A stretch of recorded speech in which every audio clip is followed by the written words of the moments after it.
Nyakutumba se ahubwo icyo nibuka yuko ejo bundi yarokotse ambush uburyo n'abasirikari be bamurinda bashobora kuba baranahaguye benshi. Yesi nongeye kubaha ikaze ku isaha y'amakuru mbifuriza kugira ibihe byiza. Turihanganisha abari mu ntambara, ababuriyemo ababo n'ibyabo, mwese mukomeze mugire kwihangana. Jyano muri Afrika cyane cyane y'Iburengerazuba niyo hagati kuba barimo gukora ibintu biheza Amerika n'Abafaransa ku mugabane. Ibi bintu birakomeye. Wabonye mu mibare mu gitondo twabivugaga ukuntu Ubufaransa bugiye kugabanya presence yabo ku mugabane wa Afrika bahereye uburyo ingabo zari zihari. Baba bagifite ibihumbi n'ibihumbi bya bindi bifata ijambo none bagiye kujya basigaye abantu 100 basigaye abantu 10. Reka mbabwire mu kuri kw'Imana hari akantu kagiye kuba ku isi mutazibagirwa. Ibi ushobora gusoma akareba ibintu ibimenyetso bifatika kuko icyambere uragenda ukareba usenguka byaramo. Ubundi izi generation ziri hubu zigiye gusogongera ku mujinya w'intambara. Ubu zigiye gusogongera va muri bya biri twari turimo cyo kuvuga ngo ni mwendere skarmush. Ni mujinya w'intambara bumva uko imeze. Uko ibihugu bigiye gusekurana kandi bizakoresha izantu za nucleaire bafite. Kuko iyo mbona iyi grouping aya alliances ziri mu kugenda zegera izi blocks ziri kuba formed, none ikintu kizabaho gikomeye bya bihugu n'ubundi bisanzwe bitanakize. Ikintu kijyanye n'ubukungu buzahita buhirima guhirimanga. Ni munyemerere none hari nibihugu bikize cyane tuvuga ko bikize cyane bizajya munsi y'ibyari bikene. Oya kugeza no munsi wa none twemeranyije Angeli usibye ko abantu batabishaka kubibona ikosa ryabayeho burya histoire ntabwo ari ukuvuga ngo irirepeta ahubwo n'abantu amakosa yabaye mu gihe cyahise abo muri icyo gihe bakongera kuyasubiramo. Sibyo? No kuvuga ntabwo abantu bigiye ku mateka, ntabwo bayigiraho. Urugero kugira ngo intambara ya kabiri y'isibe nta makosa yakozwe muri Versailles byaturutse muri Vienna Conference uko byaje kugenda. League of Nations amakosa yakoze yo gushaka kumva ko abatsinze intambara aribo bagomba guhabwa imbaraga kurya umugati munini. Ibyo biraza bituma aba nationaliste bavuka ba Hitler bavuka ba Benito Mussolini haza n'ibindi. Uyu munsi wa none mbirebye mbyitegereje ndabona that some things are being formed. Uyu munsi wa none rero challenge ya mbere haje League of Nations ivuyeho haje noneho United Nations oni uburyo bayikozemo ubwayo ni igikoresho cya politike ku banyembaraga. Ushobora kumbwira nka Security Council uyu munsi wa none kuba harimo ibihugu bitanu bishobora gufata kubangamira ibyo bishaka byose kimwe muri byo kikavuga kiti ndabyanze, kimwe kiti ndabyanze. Ibyo ubwabyo urabona bitanga umutekano w'isi. Uyu munsi wa none reka nguhe challenge ya mbere ndashaka nkubwire icyo gihe ndabyibuka ni hari yitwaga Dwight Eisenhower urumva wayoboraga Leta Zunze Ubumwe za Amerika muri za 60 nibyo. Hanyuma rero ndashaka wibuke so wasimbuwe na Richard Nixon if I'm not mistaken. Muraza kwibuka burya amateka bari menshi habarimo ibintu birimo gukukinga mu bwonko ntekereza byinshi ntekereza ibyo ngibyo wenda ndabikuruye hatagira ukuvuga ko nababeshye ariko ndumva icyo gihe ari Eisenhower. Icyo gihe rero ndashaka Angeli wibuka uburyo yakoreshejemo Loni kujya kwica Lumumba ariko nuko abantu batanabibona. Ndakubwiza ukuri umwami Baudouin aza kuri independence ya Congo ndabyibuka neza n'umwami wacu yari ariyo ana umunsi wa nyuma yagarutse mu Rwanda yongeye kugaruka ari umugogo wuje ndavuga Kigeli wa gatanu ndahindurwa urumva ubwo ndavuga umwami Kigeli ndahindura. Icyo gihe umwami w'Ububirigi Baudouin yaravuze ati ibyo abakongomani mukoze nta nsinzi irimo n'ubundi twarabafashije nta kintu kirimo tubaha independence nk'impuhwe z'ubugira neza harya mu byita compassion. Yes nk'ubugira neza. Icyo gihe uwari premier ministre Imana muri ruko ridashira Patrice Emery Lumumba sibyo arahaguruka aravuga ati ibi bintu nagasuzuguro avuga ibintu bikomakomeye avuga yuko badakeneye lecture z'Ababirigi nta nibindi. Umwami ararakara turumvikana. Icyo gihe maskini Lumumba atekereza yuko abanyamerika ko bavuga ko ari abantu bashaka freedom n'ibindi nk'ibyo ko bashobora kumufasha. Nibwo yagiye muri Amerika, agezeyo agana na perezida Hawa, bavugana avuga ati nimuzane ingabo zanyu mudufashe, ababirigi bagenda n'undi baradukoroneje n'ubundi ntacyo bari mu gukora, nuko nta bwigenge twabonye buraho. Ariko abona batiteguye gukora iki, kugira icyo bamufasha. Nibwo yagiye kuvugana n'abasoviyete, turumvikana, kugira ngo baze kumufasha. Murumva icyo gihe abasoviyete bayoberwaga nande? Yari Brezhnev cyangwa ni Nikita Khrushchev. Ariko hagati ya Brezhnev cyangwa Nikita, ariko ni Nikita Khrushchev icyo gihe yari ari mu minsi ye ya nyuma, sibyo? Abasoviyete bati nta kibazo. Urabyumva? Bamaze kubimenya kubera Kongo icyo gihe yacukuraga, niyo honyine habonekaga cobalt ho no mu Burusiya. bigere varanashaka kujyana buretse gato ndihuta akazi ariko ibintu nabyo birakomeye. Ndaje no mu Burusiya baravuga bati ntago twahomba cobalt kuzanamo abo bashenze b'abasoviyete. Urumva? Nimureke uwo mujinga twohereze, nitwohereze ingabo kumwica birasa nabi, reka dukoreshe UN tujyane ingabo zibe zishinzwe kuba reba ingabo za UN kujya gufata premier ministre zikamufunga. Aho niho ibintu byapfiriye, bikwereka ko kugeza uno munsi twari turi ku rushinge rurimo sumu ikomeye cyane.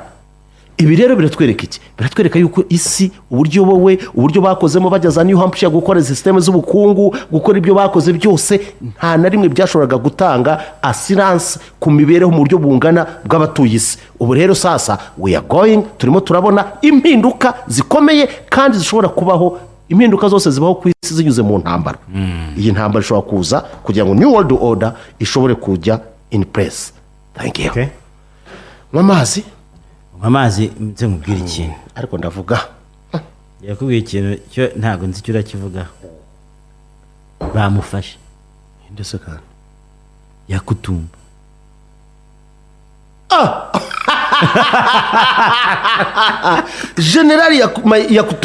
General William Yakutumba yafashwe mpiri nande na Maimai Ngoma Nzito.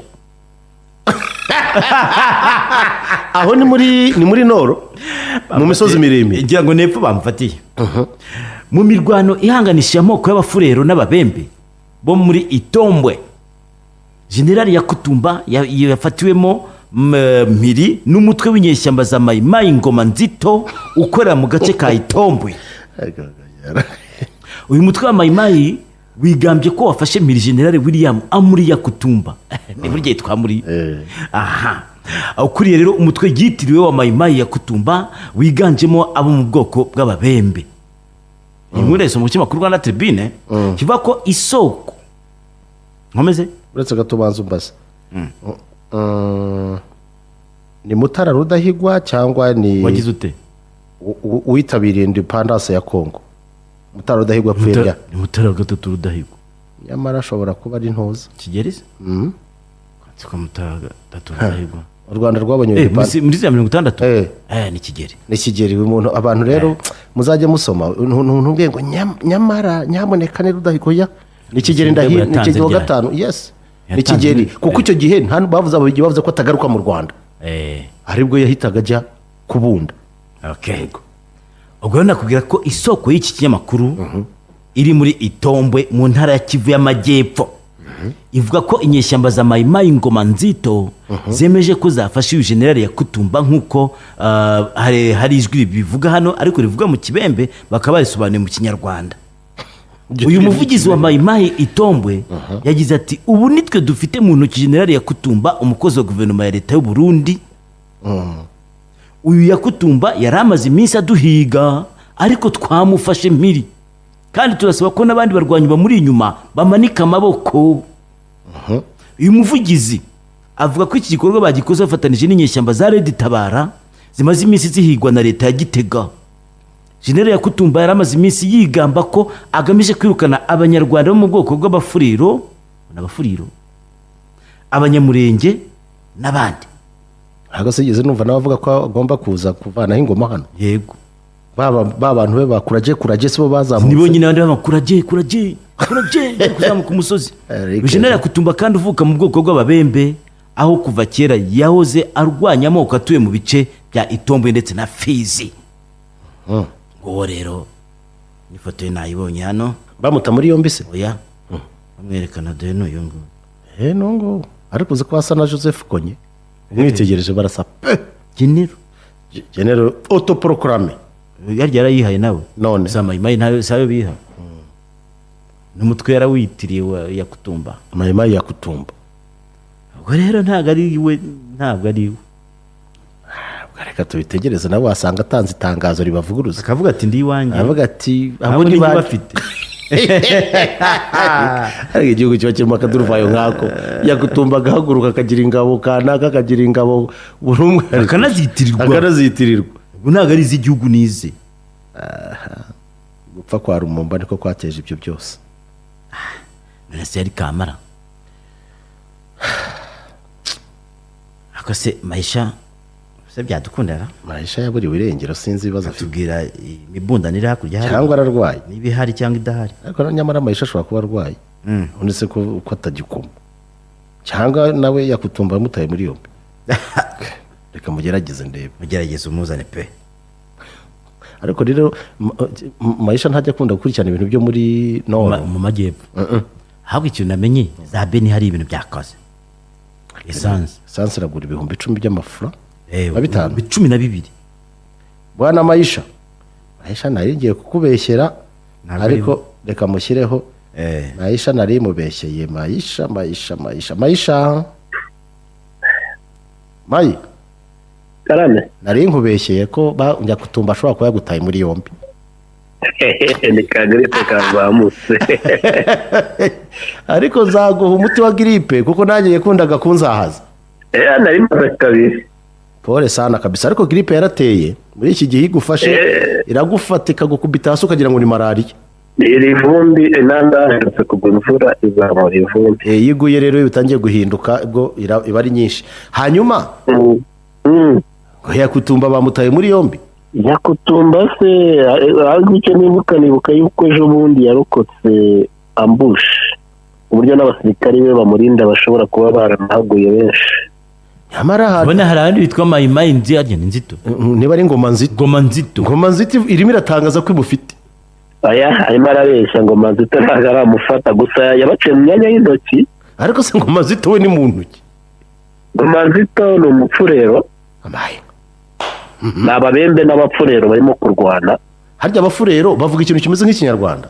Cyenda kumera nk'ikinyarwanda cyenda kumera nk'ikirundi. Umva harimo bivanze ikinyamurenge ikirundi ikinyarwanda ni igikerewo byashoboka. Ku buryo n'inama ikicasa yayobowe na Bitakwira. Bitakwira se uvuka hariya nawe? Nawe ni umubembe. Ni umubembe yahise iteranya aragenda ashaka abapfurero bari Kinshasa navuze mbonamo n'umupasiteri w'umufurero. Umupfurero bavuga bati nyaboneka tureke gusubiranamo dufite umwanzi wacu hariya ngo umunyarwanda urumva umunyarwanda avuga n'abanyamurenge. Ariko Bitakwira rwose ati rwose muramenye turi gukora byo gusubiranamo ibintu none aratwinjirira aratumara.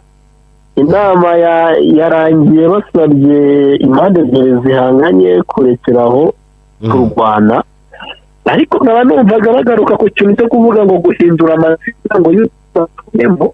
Gukora iki? Guhindura amazina y'uduce batuyemo. Aha kugombye tuvuge nka ngo Kibabi rubande bakavuga ngo ni Gibabi iyo kiguhinduka gi kugira ngo bajijishe kuba hakomoka ku mazina yo mu Rwanda. Rero bakavuga bati murashaka kujyana mu Banyarwanda ibintu byinshi.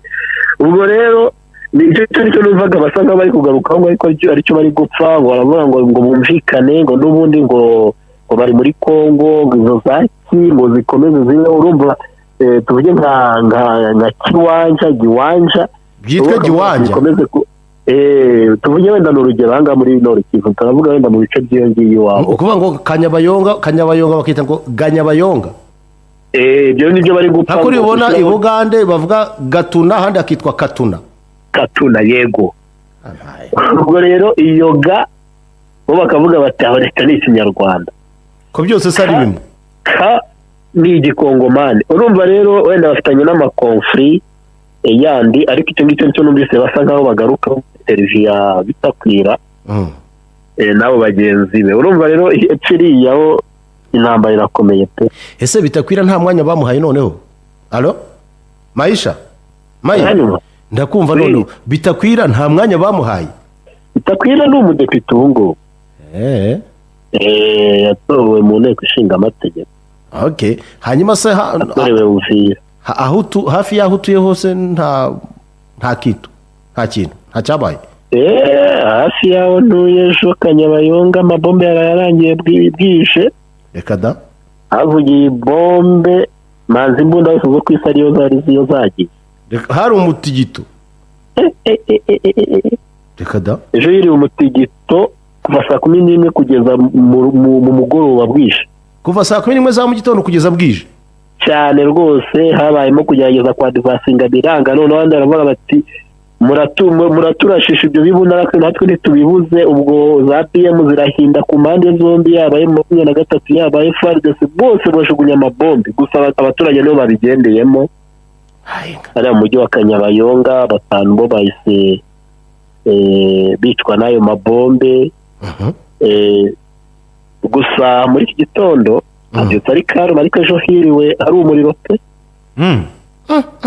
Ejo hiriwe ari umuriro ukomeye cyane. Ariko indege zitazase nazo ngo zicangemo akantu. Indege ntabwo, iki kirere ntabwo bigikunda. Ariko none se drone zo ntabwo bigikunda. Ariko nta makuru ya Colonel Rapide ntabwo baba baramupromotinze Thomas? Rapide ari hano haruguru mu kibaya. Reka da, ni waba Colonel yekereje indege. Colonel Rapide uramwibuka afite ibaba rya drone? Colonel Rapide Thomas rwose. Umunsi w'ejo bafunguye wa muhanda, barawufunguye. uva hehe bazarucuru ejo mu gicamunsi barawufunguye, ariko abaturage bari basaze bati mutwicishije inzara. Arabahakubitiwe ibiboko bashaka kunyuramo ku ngufu. Abahinzi bari barahagaritswe kujya guhinga. Mujentwa nayo iratangaza ati uwo muhanda ufungurwe vuba, murimo murahemukira abaturage. Ibinyamakuru nabyo biratangaza. Ku munsi w'ejo twagiye kuba tubona barawufunguye, urujya n'uruza rurakomeza. Okay, sawa reka rero tukwifurize koroherwa kandi Uwiteka korohereza. Unakomeza dukurikiranira ayo makuru. Reka mbashimire rero mwese twabanye, mwese mukunda isaha y'amakuru n'ibiganiro byayo. Mukomeze kugira ibihe byiza kandi mukomeze kugira amahoro n'amahirwe. Kora subscribe, like na share, hanyuma dukomeze kubana.